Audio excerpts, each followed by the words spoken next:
Hello বন্ধুরা, আলমারিতে হাজারটা ড্রেস থাকা সত্ত্বেও যখন কোথাও আমরা যাই তখন যেন হাতের সামনে কিছুই খুঁজে পাই না। আজ এটাই সামনে পেলাম, এটাই গলিয়ে নিলাম। দাঁড়াও, চুলটা একটু আঁচড়ে নিই। স্মুদিং করা চুল আমার যেন 1 বছরের বেশি হয়ে গেল, এখনও আর করানো হয়ে ওঠেনি কিছু সমস্যার জন্য। আবার খুব তাড়াতাড়ি করাতে হবে দেখছি, পুজোর আগেই করিয়ে নেব। এবার ভেস্টিজের এই সিরামটা ফেসে অ্যাপ্লাই করে নেব। ভেস্টিজের এই সিরামটা এতটাই ভালো যে এটা মাখলে স্কিনটা একটা আলাদাই গ্লো করে।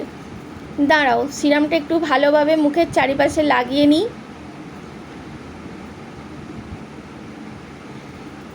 এই সিরামটার নাম যদি কেউ জানতে চাও আমাকে SMS করো, আমি বলে দেব। তোমরাও লক্ষ্য করো এটা মাখার পর স্কিনটা কীরকম গ্লো করছে। আমার তো খুবই শ্যুট করে এটা। এটা আমি সবসময়ই ইউজ করি, কোথাও গেলেও তার আগে, আর বাড়িতে থাকলে দিনে 2বার ইউজ করি, স্নান করার পর আর রাত্রিরে শোবার আগে। এটাও ভেস্টিজের একটা বিবি ক্রিম, এটাতে SPF 30 আছে, সেই জন্য আর আলাদা করে সানস্ক্রিন লাগানোর দরকার পড়ে না। সবথেকে বড় কথা হচ্ছে এটা ম্যাট ফিনিশ একটা লুক দেয়। এটাকে নিয়ে মুখে চারিপাশে অ্যাপ্লাই করে নিচ্ছি, এতটাই থুবে নিচ্ছি। অনেকেই হয়তো এটা বলতে পারো বাবা কত ক্রিম লাগাচ্ছে, কিন্তু কি বলো তো, চারিদিকে এত পলিউশন, এত ধোঁয়া ধুলো রোদ, তো ভালোভাবে যদি এইসব অ্যাপ্লাই না করি স্কিনটার তো 12টা বেজে যাবে। আর তারপর দেখো এখন এত ফোন ঘাঁটার জন্য চোখের চারপাশে এত ডার্ক সার্কেল, যে সব কিছু ভালোভাবে ইউজ না করলে স্কিনটার 12টা বেজে যাবে। তো ভালো করে এটা লাগিয়ে নিলাম।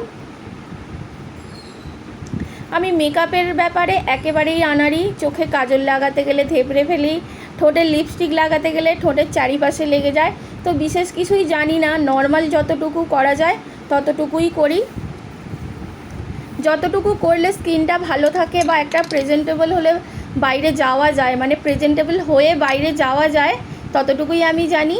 আর আমার মনে হয় যখন কোথাও যাই আমরা যতটা পারি নিজেকে একটা প্রেজেন্টেবল সাজিয়ে নিয়ে যেতে হয়, তাহলে সেটা আমাদের ব্যক্তিত্বটাও প্রকাশ করতে পারে, কি তাই না বলো? ঠোঁটে একটু টিন্ট লাগিয়ে নিলাম, গালের দুপাশেও লাগিয়ে নিচ্ছি।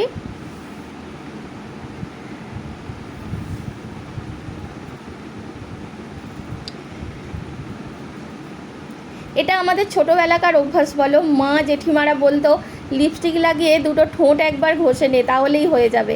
আর এই যে ছোট্ট পুচকি ইয়ারিং দুটো, এই দুটো আমার খুবই ফেভারিট।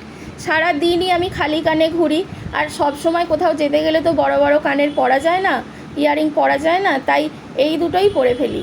এই দুটো আমার খুবই ফেভারিট, স্টোনের এটা। তো চলো, আমার সাজ একেবারে কমপ্লিট। এবার চুলটা খুঁটো করে বেঁধে নিই। চুলেরও কোনো স্টাইল আমি পারি না, ওই একমাত্র খুঁটো করে ওপরে তুলে দিতে জানি, সেটাই করে নিচ্ছি। কিছুই পারি না আমি, চুলের কোনো স্টাইলই আমি পারি না, না একটা খোপা করতে পারি, না খুব ভালোভাবে চুলটা বাঁধতে পারি। কোনো রকমে ওপরে খুঁটো করে তুলে দিতে পারি, ব্যাস এইটুকুই পারি। হাতে একটা ছোট্ট কিউট রিস্টলেট পরে নিলাম। আর এই যে আমার কিউট ছোট্ট ব্যাগটা, এটাই আমার সব সময়ের সঙ্গী।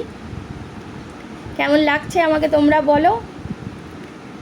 আর এই যে তোমরা সবাই জানো আমি রিসেলিং করি, তো এই শাড়িটাই ডেলিভার করতে যাওয়ার ছিল, তার জন্যই এত বেরোনা। কেমন লাগছে শাড়িটা জানিও। বেরিয়ে পড়েছি বরের সাথে বাইকে করে। এই যে বর বাবাজি গাড়ি চালাচ্ছে। ও হ্যাঁ, আমার 4 চোখটাও কিন্তু পরে নিয়েছি। এইটা দেখে বুঝতে পারছো তোমরা কোন জায়গা? ওই যে দূরে দেখো পুকুরের ওপারে তা মায়ের মন্দির। আজ আমার ভাগ্য খুবই ভালো যে মা মণ্ডলার মুখটা দেখতে পেলাম। যতই কাঠামো হোক তবু দেখতে তো পেলাম। কোনো দিন এটা দেখার সৌভাগ্য আমার হয় না, মন্দির খোলা দেখার সৌভাগ্য হয় না, আজ হলো। এই যে আসার সময় একটা দোকানে ঢুকলাম, ওর একটা বন্ধুর দোকান, ও গল্প করছে, কিছু প্রয়োজনীয় জিনিস নেওয়ার আছে। ভিডিওটা কেমন লাগলো জানিও। থ্যাংক ইউ ফর ওয়াচিং, এখানেই শেষ করছি।